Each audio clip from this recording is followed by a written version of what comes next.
Recording is on. Hello, everyone. Assalamu alaikum, Nima. Thank you for being here. No, of course, my camera's a bit blurry. Wait, let me see if my finger will make it better or probably not worse, right? That's such a bad move. Okay. 1 second, that's going to annoy me, so I'm going to try to clean that with a cloth. Okay. There you So go. it's like Nice stroke. and clear. Yeah. Okay. Sorry about that, guys. Yeah, so I guess I'll give a quick rundown of Newscord. I think it'll be good to, particularly for this crowd, to talk about kind of what we're now focusing on from a trying to expose Western media lens. So I think what Newscore does is like we approach this through multiple angles. Yeah, thank you, Salman, for sharing the link to our landing page. But essentially, what Newscord does, for those that don't know here, is we are a news platform that uses various technologies to constantly scan for articles around the world in multiple different languages, and basically for every story aggregate all of the sources talking about it, create a condensed article that has like the full perspective based on all of the extra bits of information from various outlets, and also importantly find coverage differences between the outlets. So we do like side by side comparisons, we do headline analysis, and all of this is on our app. So yeah, I appreciate, Salman, you shared our extension, but actually we're not really working on our extension that much. This is based off of traction and how people have used it and interacted with it. We've decided to focus our efforts on the app because we find that people engage with that the most. So yeah, exactly. That's the Android link, and yeah, so we've seen that people really engage with our push notifications. So as soon as a story breaks, they get sent like contradiction found or breaking news or gaining coverage, and it gives you like a really kind of straight to the point headline, using all of the sources that have covered that topic so far. And then you click on that notification and it shows you all of the coverage differences as well as like the story itself.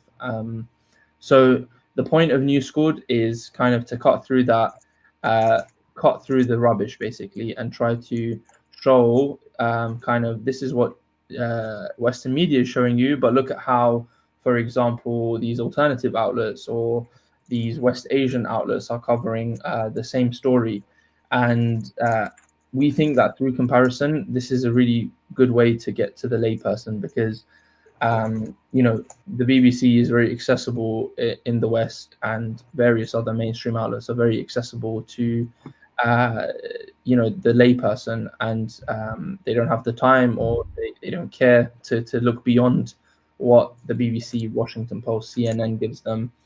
But what we do is we make the other side easily accessible, and we centralize that.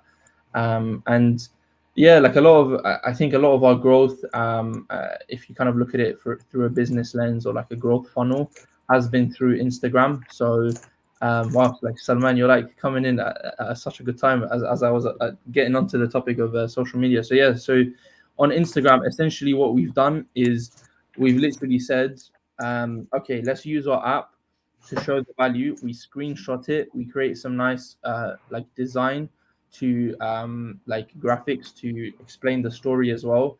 And that has seen a lot of engagement. Like over the past month, we've reached over 30 million accounts on Instagram alone.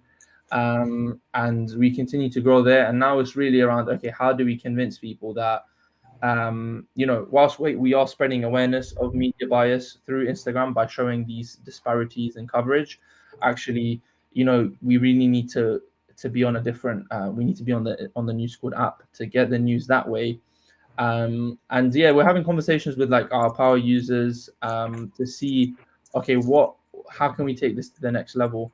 And we're very close to releasing some social features, which we've been working on for the past few months. We just want to be very thoughtful and conscious about how we do it. So we're thinking to go down the route of essentially every article or every story kind of creating a discussion point where it will be like Reddit style forum, upvote, downvote, as well as that to have the ability to repost, supplement with footage, videos, photos, to follow each other, to follow journalists, give journalists a voice, and also try to reward journalists for using Newscord and supplementing it with their own analysis and their own footage and information. So it's a very ambitious kind of the next step, but it's definitely, I think, a way to really increase that traction and make it a full blown like news platform, because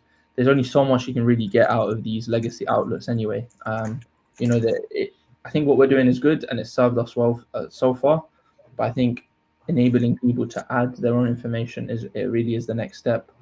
As well as this, I think what you guys may find interesting is obviously for the past 2 years since the genocide began, we started doing this and started to match articles covering a story. And you can imagine over time, this has created a huge database. We have over 600,000 articles now stored in our database across hundreds and hundreds of news outlets.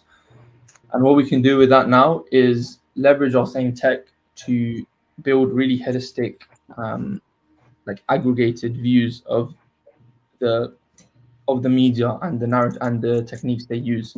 So we can calculate things such as what percentage of the times, what percentage of the time are headlines in the passive voice versus the active? What percentage of the times are headlines obfuscating who the perpetrator of the attack was? How many times have they said that Israel attacked or Israel killed in a massacre of Palestinians? And then even go deeper than that, we can look at, and we have already got this report actually, but we haven't quite published it. This is like kind of, we're keeping it under wraps for now. But, look at across thousands of articles, what percentage of the words are dedicated to the Palestinian perspective versus the Israeli.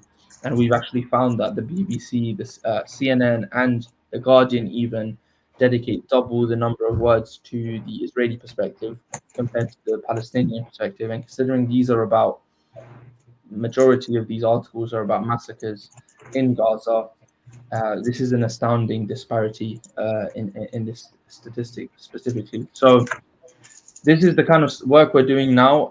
We're engaged with a lot of journalists. We're starting to write a report, and the way we're going to kind of publish this report will be a bit different to other reports, such as I'm sure you've seen.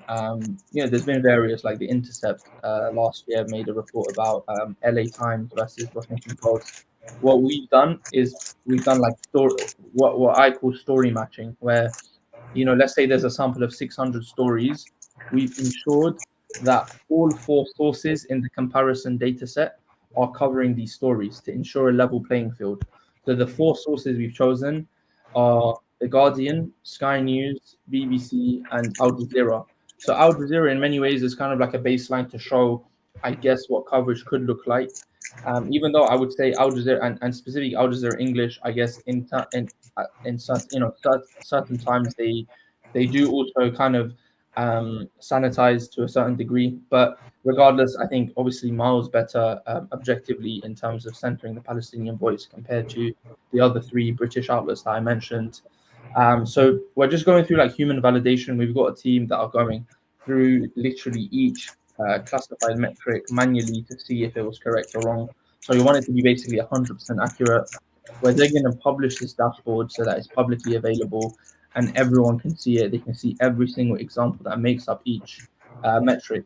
So whereas I think past reports have potentially been quite black box and you can't see the individual examples that make up each metric that they've published, what we're going to do is we're going to have a report, but alongside it, we're going to have a dashboard where also you can track these metrics over time. So as the BBC, because we've seen this narrative come now from people within our space that say, actually, do you know what?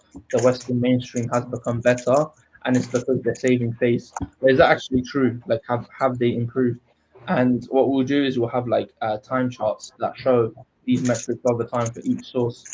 So this is something we're very excited about. This is kind of more on the using the creating offshoots off of our core product. So our core product is our app, and what powers our app is this gold mine of data. And it's like, okay, what can we do with this data to really try to continue to expose Western media.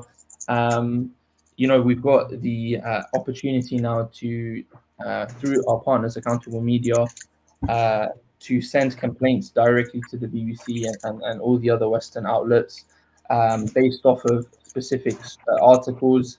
But now, off the back of this report, we have the opportunity to kind of really go big and send a lot, ask people to send complaints, or at least facilitate that easily, where they just fill in their details and it automatically sends a complaint directly through the official complaints form. And by the way, this has been really successful for us in the past. Like, for example, the in Amsterdam, when Israeli hooligans kind of took to the streets of Amsterdam and attacked Arab taxi drivers. They spewed anti-Palestinian, anti-Arab hate, chanting it on the streets. The way Western media covered this, specifically the BBC and Sky News, was horrific. Like, they only showed one side, they only showed the retaliation, and they made it seem like they were anti-Semitic attacks. And off the back of this, actually, we partnered with Accountable Media and we launched a call to action for people to complain. And within 2 hours, 20,000 people had complained.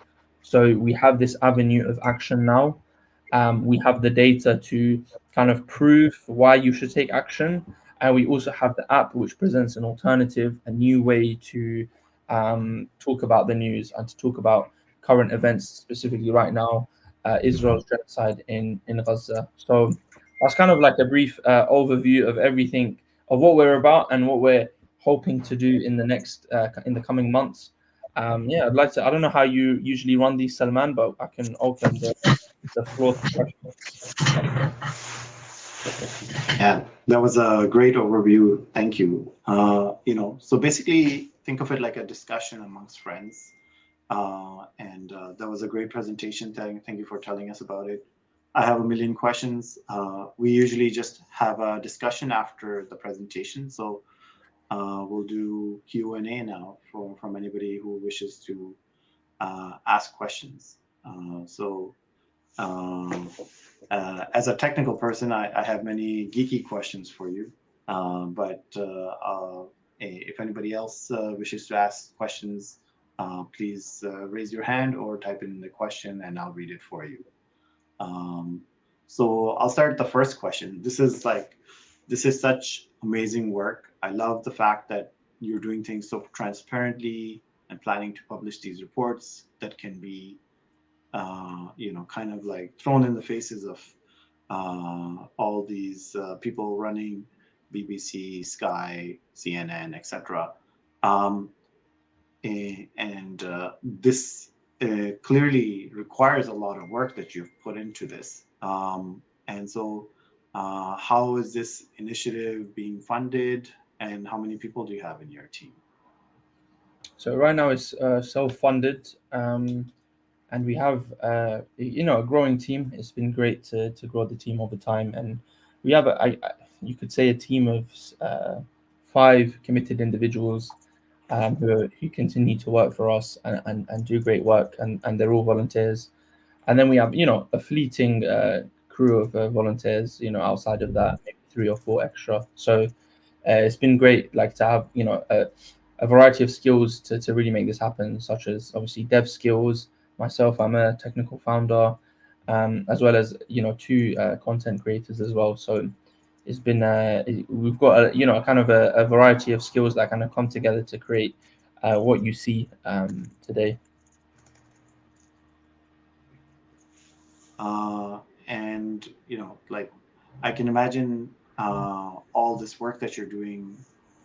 Like, are you taking donations? Are you looking for sponsors to make sure that this kind of continues? Like, because I imagine this must require a decent amount of money.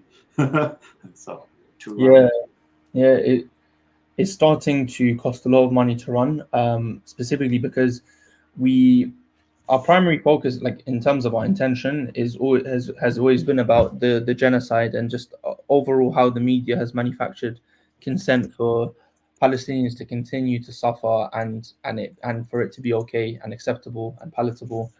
to make apartheid acceptable as well. So that's always our focus. But actually, like our app now, you know, it gets news for like about any topic, basically sports, entertainment, and we want it to be a genuinely useful news app overall for like for every person to only need to use Newscord because it just covers everything. So I think we recognize that that is a necessary next step. But obviously, the downside of that is that it costs money. But to be honest, on the balance of it, being able to be so comprehensive and cover everything, because obviously everything is fairly automated, and we're leveraging like a lot of the latest tech, is still relatively very cheap to run. You know, this is like expensive from the lens of just one person running it and self-funding it, but actually it's still, you know, it's still very manageable. And yeah, we are to actually answer your question, we do have a Ko-fi donation page. We're not pushing it that hard. We kind of have it in our link in our link tree, and also in the settings tab of our app. But apart from that, like we're kind of being a bit more conscious around how we ask for donations and actually thinking about, okay, how can we potentially, it's not confirmed, but how can we potentially have a maybe subscription model where people get some more niche power user features if they pay monthly. Before we do that, we are speaking and engaging with these power users. So we want to do it very thoughtfully. We don't want to detract from the overall mission of the app and what we're trying to do. We don't want to get greedy, of course, and take shortcuts. Like we want to keep the core free, that's for sure, and we want to stay true to like what we're trying to achieve here. So it wouldn't make sense to lock the whole thing behind a paywall, of course, or even do something like block. You know, some news outlets, you know, do after 3 articles you have to pay or something like that. We don't even want to do that. It's more around, okay, like we have the luxury of having loads of like extra features, but now it's a case of, okay, fine tuning what do people genuinely find interesting, and potentially see if people would pay for that. Camille, hopefully I've pronounced that correctly. Instead of you've asked, instead of subscriptions, could we do advertising for entrepreneurs? Yes, definitely. Like that would be cool. Like I certainly wouldn't want to do like a Google AdSense thing. Like if people, if it, you know, if organizations within the community um, could do with the daily active volume that our app gets, and kind of as a way for to get the word out, then yeah, definitely like that could be an option as well. Gardi, to answer your question around ground news, I don't know if you've used ground news, but I would say we are definitely different in the sense that one, they focus on like political spectrum, and here's the headlines from the left, here's the headlines from the right, whereas we kind of focus more regionally. It's around, okay, these are how Western mainstream outlets are covering it versus alternative outlets versus West Asian outlets and Asian and African and so on and so forth. So it's a lot more around regions, and also we do a lot more direct coverage differences within the article. So we scrape the article, we create a new article for you that's more comprehensive. Whereas I guess ground news is more like your pure news aggregator with the lens of like political leaning. I think what Newscord is and is striving to be is like a more comprehensive platform, and especially with like these new features that I spoke about regarding, you know, social features. I think that also you know, makes us at that point significantly different, I would say. So, you know, again, nobody else has a question for now, so I always have lots of questions. So, how can we, all of us, without a doubt, are super frustrated with the media, right? And you have created this amazing tool to hold mainstream media accountable. How can we support your mission? I think what we I think, yeah, it's a good question, and it's just I always struggle with this, to be honest, because it's like, you know, what do I need from people? And I think obviously like support and just generally outside of like generally just talking about New School with others that might not be aware of it is obviously always beneficial. I think outside of that is it's still very hard to like cover all of these different, and I am potentially like spreading myself too thin, which is always an issue, right?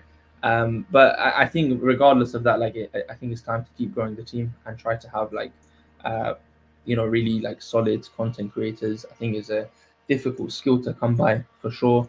But if any of you are connected or yourselves want to help, then please do reach out. Like I'd love to have people within this space specifically who are very aware of the media's bias and have seen it for years to actually help us write content. I think is it would be really helpful. So yeah, personnel is one.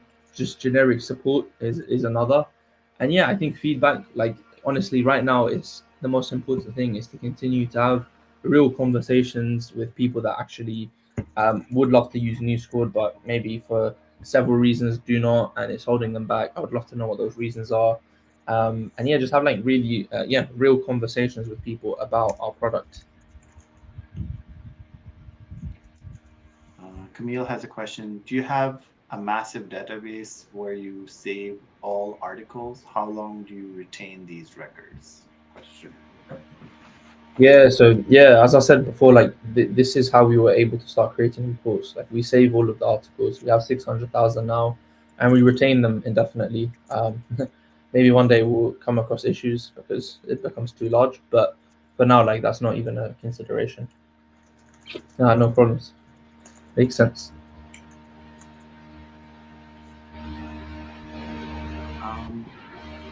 We, we have 15 people on the call, but a few of the people on the call are community organizers themselves, and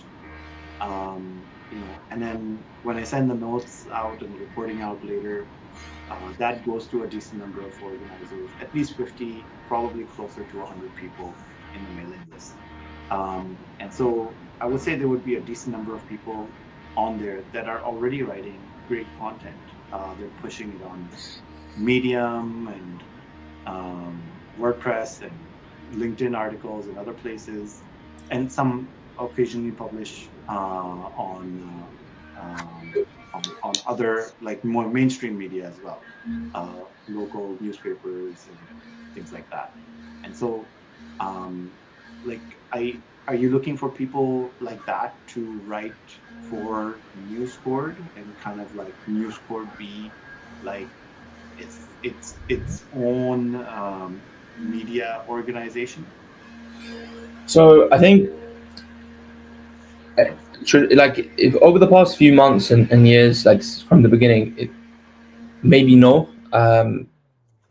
Oh, okay. So maybe Samantha, that might be me turning on the handheld fan. So I've turned that off. Is that fine now? Just give a Yes, thumbs up. Oh, is it better? it's better. Yes, thank you. Was it like that the whole time? No, it just got worse just in the last couple of Okay, minutes. because I brought it closer. Okay, so that's the culprit. I guess. So yeah. What was the question? My mind's gone blank. The question was, we're connected, all of us on the call, we're connected to a bunch of people who are writing articles in a bunch of different places already. Do you want them to also write for Newscord? And Newscord kind of becomes a news outlet itself as well. Yeah, so interestingly, like we've had a lot of like independent journalists or even journalists within the mainstream who I won't name, who have said like I'd love to write articles for you. This is something that I think is really easy to jump to too soon and make that mistake of becoming, I guess, like a proper news outlet where you actually publish your own articles, because I think without distribution, that very quickly fails. I think so. It needs to be timed well, in my opinion. The good news is we have a funnel where we can continue to grow and reach more and more people, and then eventually, once timed right, we will like hopefully try to launch something like this where people can write articles, but also do it in a Newscord way instead of just being like your traditional news outlet. Um, I think we'll see how these social features go, and based off of that, it could be basically a hub where journalists can write short form content, long form content, and get rewarded for it. So we could have like a journalist. This is just me thinking out loud, like a journalist program where you join it, and then for every post that you make, if it gets a lot of engagement and good, it generates a lot of good like discourse, then you get rewarded for that, and kind of approach it that way. this could be a really cool way to do it. I think, yeah, for the past few years, it's just been like not the right time to do this, but yeah, we're certainly getting closer to that. What we do probably need immediately are like just like your social media content creators that can like create posts and kind of use the like learn the Newscord style, adapt to it, and a lot of that is kind of just content writing. Really, I would say probably the most important part is the messaging and nailing that, like nailing the copy is a lot more important than I would say the graphics. I think graphics actually is quite easy. Like, you know, the story writes itself, and then you complement it here and there with nice graphics. And once you have a good template, you kind of just reuse that. But it's all around like being really quick with the news and putting it out there. Obviously, verifying first. That's very important, especially, you know, Newscord and the reputation we're trying to build. It's really important to never like spread misinformation. So verify, but also be quick and have the, you know, nail the writing. So that's the kind of people we're looking for. It's quite a difficult I think skill to come across where like people are really good at that. But I think, you know, this circle is as good a place as any probably to ask for this kind of help. So it's and so basically, like, you know, the support that you'd be looking for is, you know, people, you know, once you launch the social features, people, especially journalists, and other writers, using those social features and then evolving that with the platform. And so that'll be like writing for the platform, writing with the platform, Yeah. things like But that's like very much an end goal. Like, you know, we need to, yeah, execute things properly, and then hopefully step by step get to that stage where, yeah, journalists are like regularly writing for Newscord. And yeah, Alicia, that would be great. You know, to start those connections early. Like, it's good. Like, thankfully, we're connected to a lot of journalists just through like our social media, but like the more the better, honestly, and especially like the independent journalists who are in a really difficult position of, you know, they've taken that brave step of stepping away from the mainstream, but actually they've, you know, they can see, or they already knew this probably, that being an independent journalist is really difficult, and it's hard to keep it, you know, sustain your life through, like, you know, hoping that a news outlet picks up your story. It's not ideal at all. And also, I think, to be honest, on the topic of Substack, it's an interesting model, and it's a model to learn from. Probably, I think they did really well. Are there things that we can do to improve that and kind of come up with our own version but better, and stuff like that? Because I think Substack is genuinely a good product. So I think there's a lot of learnings to take from them. Okay, great. And then Nima, you're already connected to the Tech for Palestine community, and then they have some connections to journalists there. So so you can always so you already have that kind of starting point. Yeah. Usually we have a lot more questions from others. Some people have asked questions already in the chat. Yes. Um, Is it usually more of a like a multiple people talking kind of thing? yeah, usually, yeah. So That's great. we have all right, Samantha, please. There you go.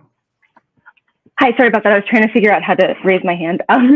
Thank you so much for all your hard work and for explaining all of this. I don't know if this is like a reasonable related question or whatever, but I guess because I'm a masochist, I watch a lot of debates, like you know, like Mehdi Hassan will debate, you know, one of those crazy Israeli spokespeople or whatever. And it's like wait, sorry, my computer is about to die. Shit. No worries. Sorry. And like, what always gets my like blood boiling is the fact that there are not two shared sets of realities at all, which I know is obviously not new information, but in the sense of even like if in a debate or a live stream, someone is saying something about, you know, that, oh, like people love to bring up when Al-Ali hospital was first bombed, like back in October 2023, and they'll say, oh, that was the news reported that as Israel's fault, but it really wasn't. And, you know, like things that are just absolutely idiotic and complete misinformation. Is there a way maybe of like having people sort of volunteer to be in a live stream or something and add context and facts into it for the viewers, like maybe in a coordinated way of some kind, or through the credentials of being in a news or publication space? Is that I mean, I don't know how that would work, but it just occurred to me because it always gets me so mad when I'm watching debates and people will say things that are so unbelievably and irresponsibly untrue, or like when. But then the other person can't retort it, right? That's the problem. I'm sorry. The other person isn't able to like retort because they just don't have that information. Okay, I see. Right. Yeah. Or the viewer doesn't know they're lying in a debate or a live stream. Like, things move so quickly that like it can sometimes be a fool's errand for the other person to spend time trying to litigate a particular fact, although it bothers me because I feel like misinformation is completely stealing the day when it's so obvious what is actually going on and has been going on for all of these months. Yeah. I mean, there's definitely a way to kind of like as the live stream is progressing, like scan each, like transcribe the what the interviewee is saying, and then kind of search for each part and try to get like different takes on it and see if it's true and fact check it. Like that's definitely something that's possible, especially nowadays with like the way AI has progressed. I think it's a pretty good idea, honestly, and I don't blame you. Like it is. I mean, I don't watch interviews that much because it does like anger me and it pisses me off where to the point where I have to turn it off. But like obviously, Piers Morgan, he's done a fair few where he's just like speaking to absolute idiots, and it's yeah. But to be honest, usually when I'm done watching one of those, I go outside and I have a 4-pound mallet and I literally break rocks to get out my frustration. So, it can feel so powerless sometimes, but I'm just glad to be here at least. So thank you so much for all you're doing and giving us the opportunity to learn from you. Thanks for listening. And thanks for that. It's a cool idea, definitely. Much needed. Yeah, it's kind of like similar to, when there's like a live stream on Twitch or YouTube and people are commenting, maybe something similar to that. Exactly. So that social feature is there. Usually that's, just kind of like, anyways, I definitely relate to you, Samantha. I feel like breaking things every time I see Netanyahu's face on the news anytime. So I haven't gotten to breaking anything yet. My bottle is still intact somehow. So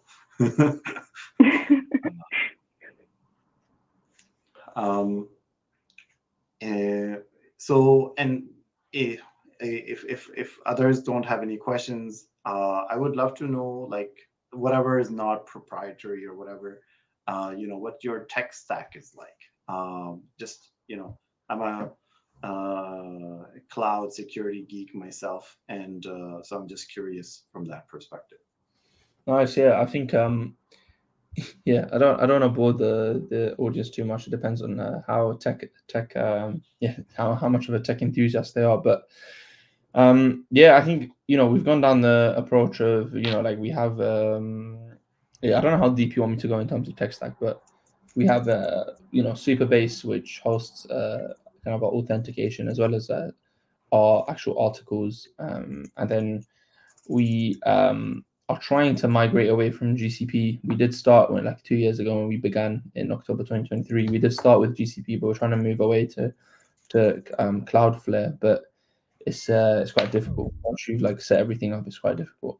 But we run like a lot of our like LLM requests, and like a lot of it is serverless. Like we don't really have any permanent compute instances, so everything is like written in Python, the backend, and it's like, so when you search for an article, when a new story breaks, these LLM processes are like automatically kicked off serverlessly, and then they shut down gracefully once it's done.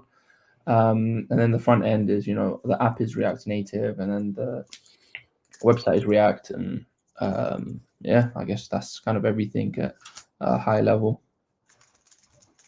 Cool.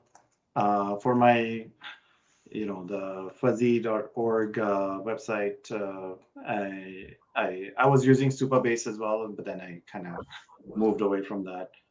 And that's mostly because I'm not a coder, and I would just vibe code it away from Supabase. Nice, yeah. So yeah. All right, cool. I have a question. Yes, please. Okay, can you hear me? Yes, loud and clear. Okay, all right. So I've been educating the past little while. I've been educating myself on the other side of the ledger. So, which is, what does the Israeli media say? What are the various YouTube channels that support the pro-Israel perspective? GNS, iIsrael, and all this stuff. And I'm also aware that they're very good at what they do. They've got a script. Every time you hear either an American politician or anybody that supports Israel, they've got these "this is the truth" type of narrative. This land is ours. So they have a script that everybody follows.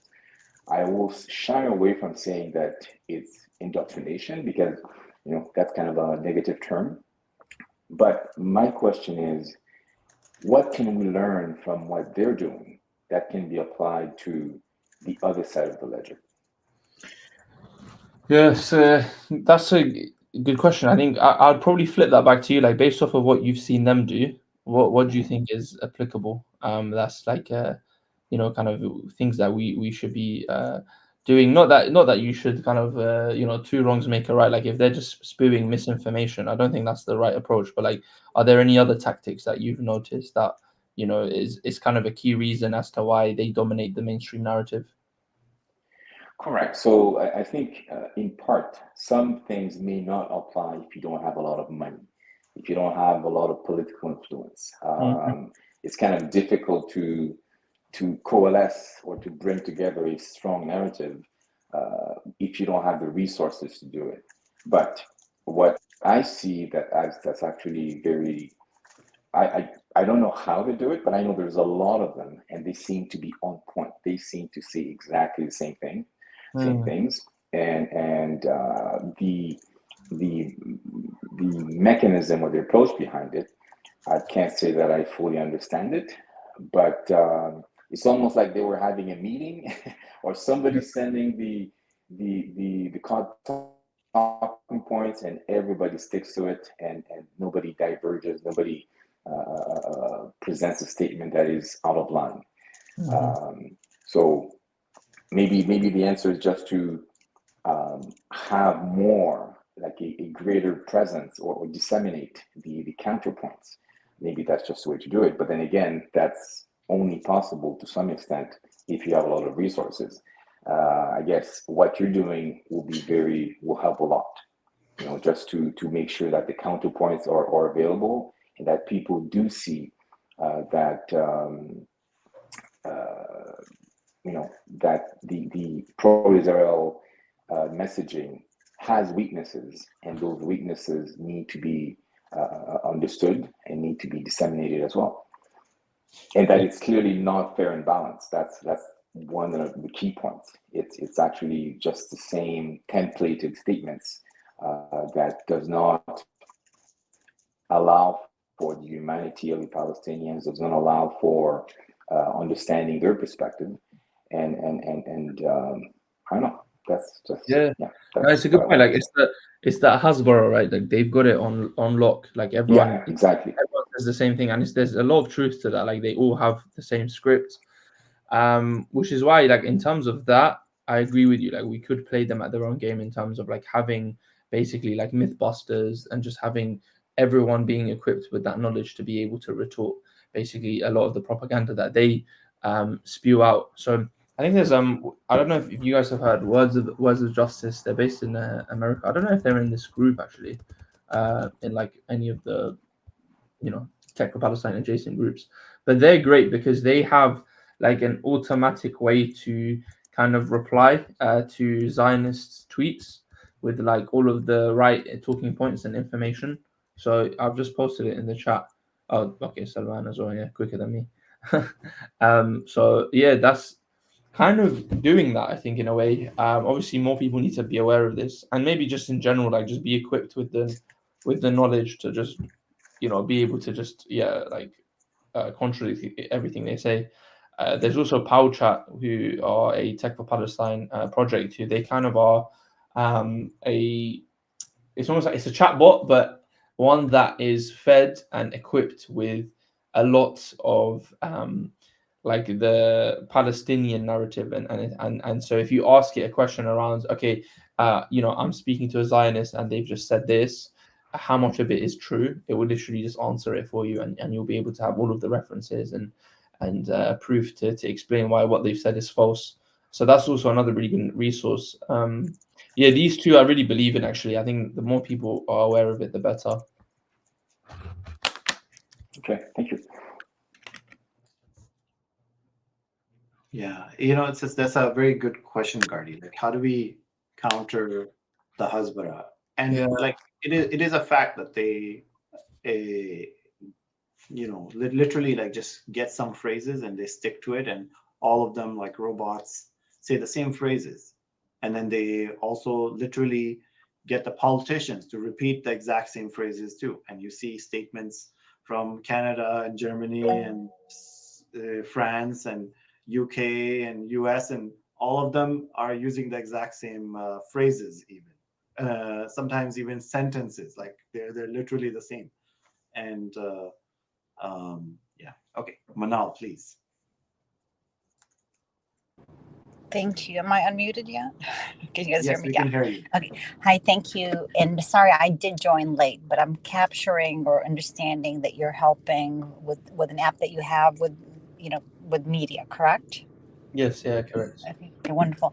So one question I have that came to my mind as I'm listening to all of you is what's happening on these music festivals, or these musicians that are starting to one by one come out and saying F Israel, F the IDF.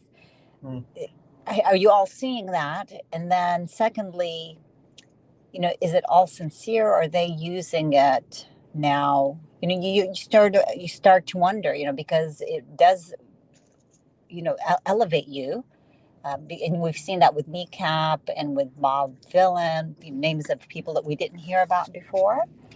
I'm just curious if there's any instinct or any thoughts on that. Yeah, I get your question. I mean, there is obviously the possibility for that. I don't want to speculate and kind of smear them, because it's very possible that they are. I personally had not heard of Bob Villain before his Glastonbury performance. So in that respect, yeah, like this has boosted his people's awareness of him.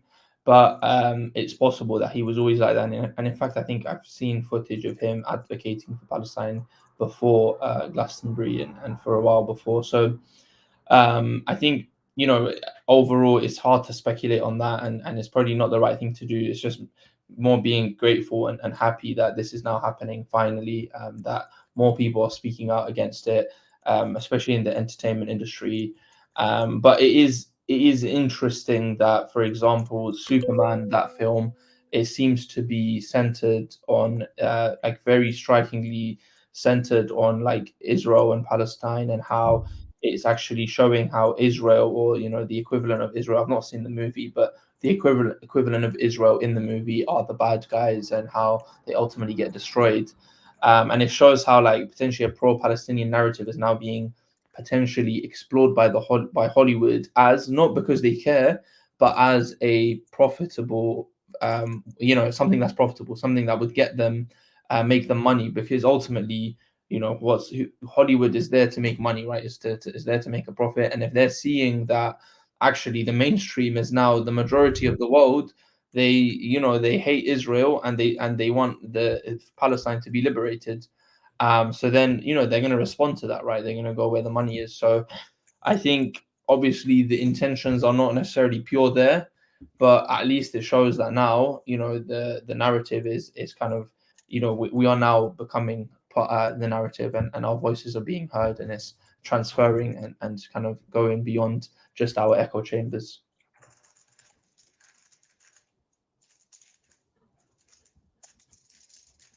And Thanks. I was just typing in a comment just to add to that. I'll just repeat that. So I haven't heard kneecap songs yet, but I have seen them all over the news. But Bob Dylan, for some reason, caught my attention, and I started listening to his songs.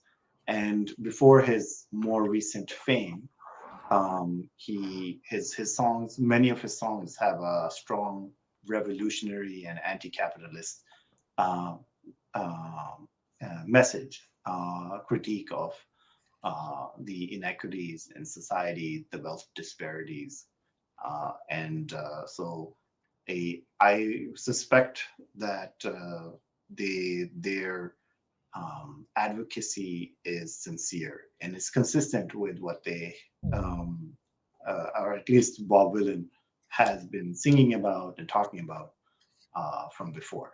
So Yeah, that's I just agree. my take I on think it. obviously there's always like the possibility for there to be people that are acting in bad faith, but I think overall, like I think it's good that these people are speaking out, and I guess especially in the entertainment industry and the kind of the stranglehold that some of these labels have over people, I think it requires that kind of them to mentally say, I don't care what people say about me, or if the label drops me. Children are being burned alive, children are being beheaded and killed. I'm going to speak out about this. So I think people finally now that are speaking out, too little, too late, perhaps, but it is good at least that there is that growing majority now that are against what Israel is doing. Right. So since we don't have a lot of questions, maybe we can just have any parting words from you, Nima, and then call it a day.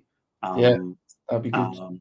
yeah, and like again, the notes will go out to 300 people, and we have a large number of organizers in this community, and they do engage with the notes. I hear back from them, and so what message would you say would you have for other organizers who are doing big and small things, including a few that are on the call right now as well? Yeah, so I think in terms of this, I'm having developing thoughts actually about like organizing any type of movement or any type of like product that challenges the narrative and tries to do the right thing. I think what I learned yesterday, we hosted our first ever in-person event in London.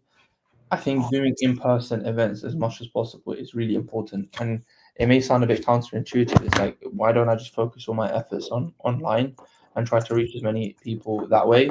And obviously, sure, that's fine, but in person is really where you build these bonds, these long-lasting like community feeling, and actually get others around you to feel like they are part of what you're trying to build. And for them, it lasts longer. That fire within them, they continue, and that has a knock-on effect. And it spreads out like that. I think doing things in person, if you have the ability, is incredible. So yeah, I'm gonna try to keep doing it, like Newscord events in London, dotted around London, try to reach as many people that way, and really like connect with people in person and spread our message. I think it's a really powerful, like seemingly kind of counterintuitive, right? Like you think, even if okay, Instagram, fine, I can reach the most people, but maybe I'll do a Zoom call or a Brave call or GSC. But actually, like that in person feel is it's not the same. Like that's a different level, and I think that's what we should all try to dedicate, like work towards doing. I think is like, for example, you yourself, Salman, like if you did these events in person, obviously you'd have a lower lower turnout because not everyone can make it, but that is creates a really tight knit community that then they'll tell their friends, and then it just spreads like that. Right. Yeah. And there's human beings, as human beings, we are meant to be with other people, connect with other people, meet in groups. That's in our nature. That's how our societies are built. So that those in-person events, that's why like 500,000 people show up at protests in London, right? We're all part of this single movement, and they want to see all the other people. Absolutely. So there's the in-person events definitely have a huge disproportionate value to them. Absolutely. All right, cool. Thank you so much for giving us your time, telling us about Newscord. I'll look forward to your announcements via Tech for Palestine on the social features, and spread the announcement as far as why it is possible, including here on our mailing list as well. That's amazing. Thank you so much. Thanks, guys. Thanks for listening in. Take care. Thank you, everyone. Thank you. Have a great day. Bye-bye.